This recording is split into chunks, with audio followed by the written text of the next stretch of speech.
নিয়ম ভাঙলেন ট্রেনের চালক, নিহত বেড়েছে। চট্টগ্রামে কালুরঘাট সেতুর বোয়ালখালী অংশে পর্যটক এক্সপ্রেস ট্রেনের সঙ্গে কয়েকটি গাড়ির সংঘর্ষে নিহতের সংখ্যা বেড়ে ৩ জনে দাঁড়িয়েছে। বৃহস্পতিবার ৫ই জুন রাত 10:15টার দিকে এই দুর্ঘটনাটি ঘটে। নিহতদের মাঝে রয়েছেন শিশু আয়েশা ও মোহাম্মদ তুষার নামে এক ব্যক্তি। নিহত আরেকজনের নাম এখনো জানা যায়নি।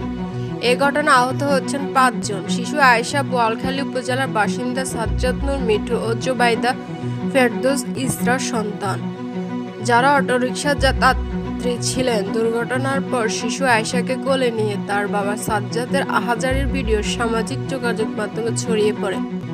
উদ্ধার প্রক্রিয়ার সঙ্গে যুক্ত থাকা চাঁদগাঁও থানার ওসি আলতাফ উদ্দিন বলেন, দুর্ঘটনায় মোট ৩ জন নিহত হয়েছেন, আরও কয়েকজন আহত হয়েছেন।